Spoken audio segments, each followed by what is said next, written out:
Hi everyone, I'm Anne-Marie. Today I am featuring on the Altenew mixed media blog, and I'm going to be sharing a process video where I show you how to use a project kit to create a scrapbook layout. I've chosen to use the Craft Your Life project kit called Magnolia and Blooms. This is a stamp set, a coordinating die, an embossing folder and matching layering stencils. So a whole kit to make a project. I loved this large floral sort of L-shaped design, and I thought it would be perfect to make a scrapbook layout. So I've begun by cutting some 8.5 by 11 Nina cardstock in half so that I can fit 2 images onto one page. I've stamped in embossing ink from Altenew. I've stamped it twice using my stamping platform, and I've added some antique silver embossing powder, and now I'm heat setting that until it's smooth and melted. I'm making sure that I keep the heat tool moving so that I don't overheat the embossing powder and so that I don't scorch the paper. I've left the image in my MISTI and I'm just turning the paper around, and I'll be going to be able to stamp with my embossing ink another image. I like to always stamp twice with embossing ink just to make sure that I've got every single area, and I'm using a pressure tool which I made myself, and I'm using that to make sure that I'm giving even pressure. And then I can go ahead and add embossing powder again and heat set that as I did previously. I went ahead and made 5 panels like this, 5 single floral images. And now I'm going on to add some colour to these.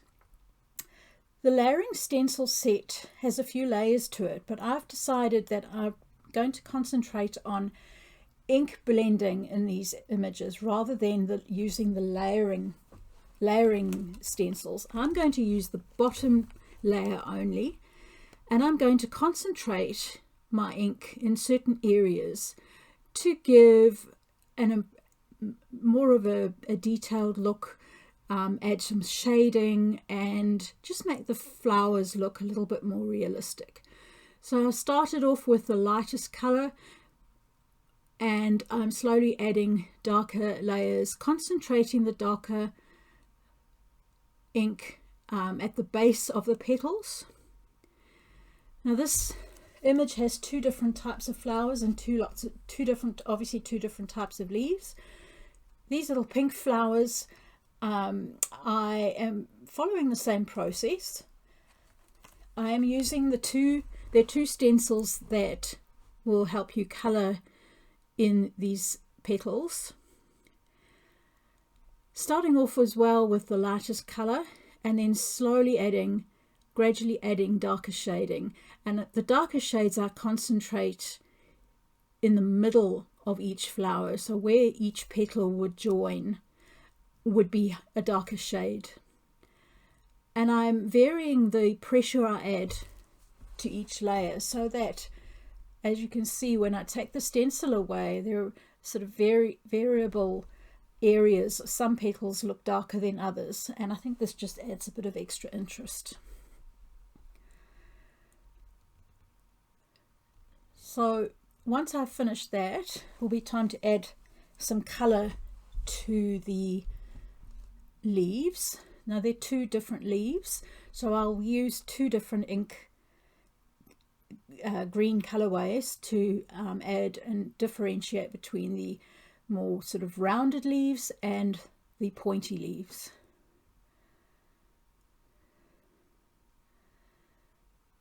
So there, I'm finished the flowers now, and now onto the leaves. These layering stencils are very easy to line up, and you end up being able to ink up quite a few leaves at once, just with one stencil. So here again, I'm using the lightest color for these rounded leaves. I'm using Firefly, the Green Valley inks.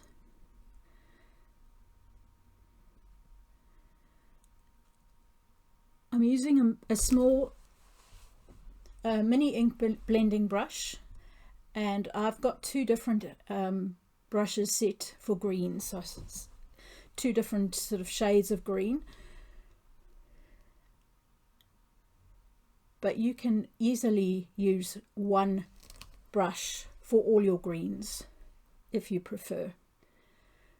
I always have a piece of paper towel just next to me, and between colors I will, you can't see it, it's just off screen, but I will rub down the color to take it away. If I'm going on to a darker color, I will continue with that because it's not going to contaminate a darker pad of a darker ink pad.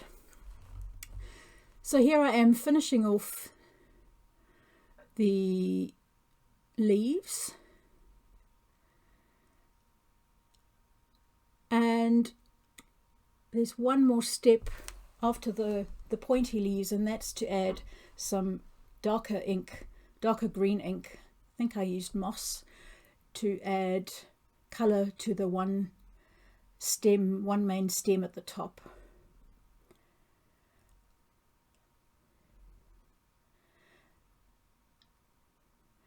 So once I've finished that, I obviously did that for all the panels.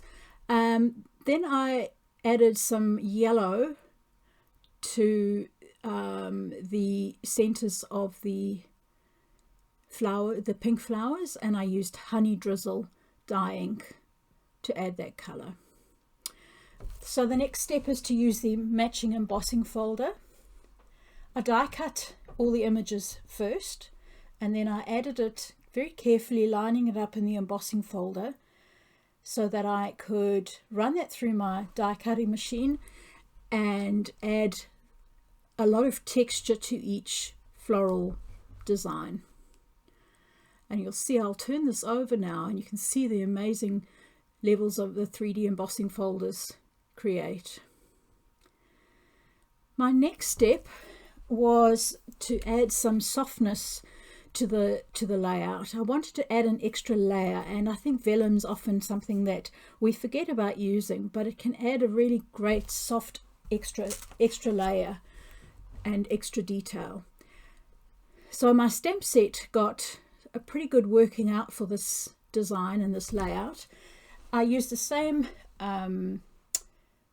embossing antique silver embossing powder and heat set that, and I created 4 of those panels. Now to work on my background, I had a look in my stash. I didn't want to use a plain white background, so I found a very pale green scrapbook paper, 12 by 12 inch, which I thought would just add a bit of softness as well. And to add extra texture, I'm using the Teeny Hearts stencil with some Nouveau Moonrock embossing paste.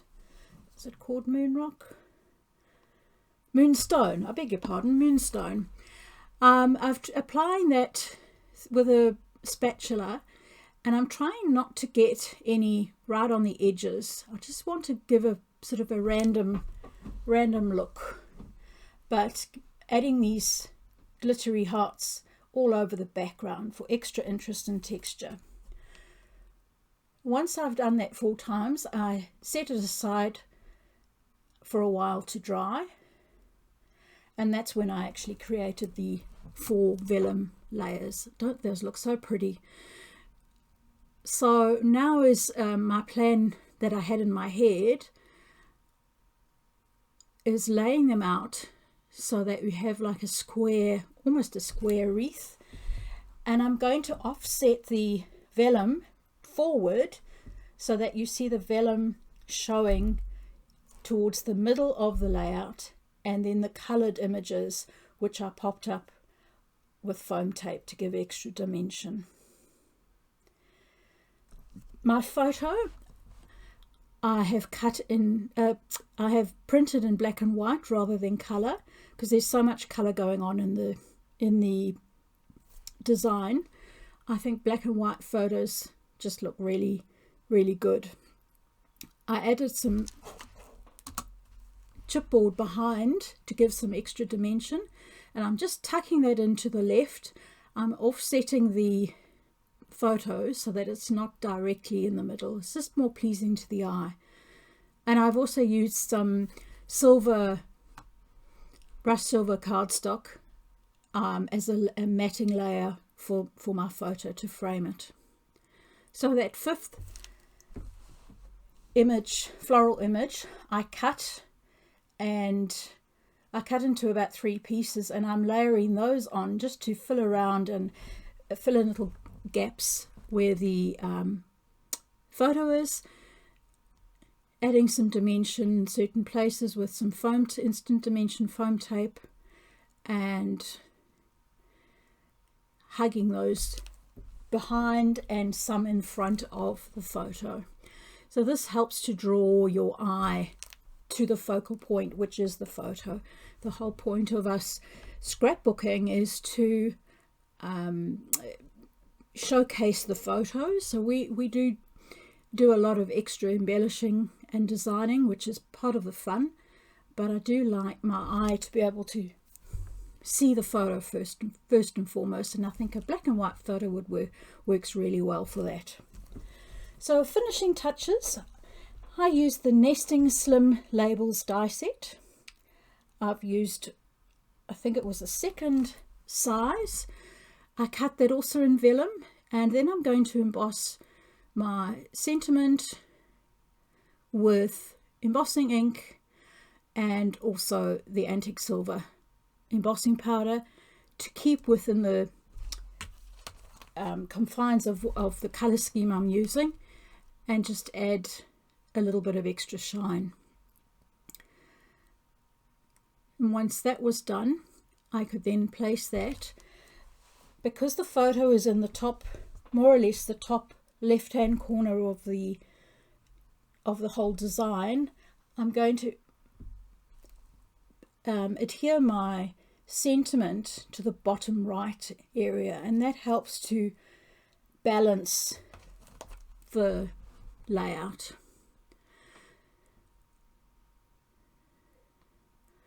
I'll hold it up to the camera shortly and you'll see the little hearts that are now dry in the background, just adding extra interest.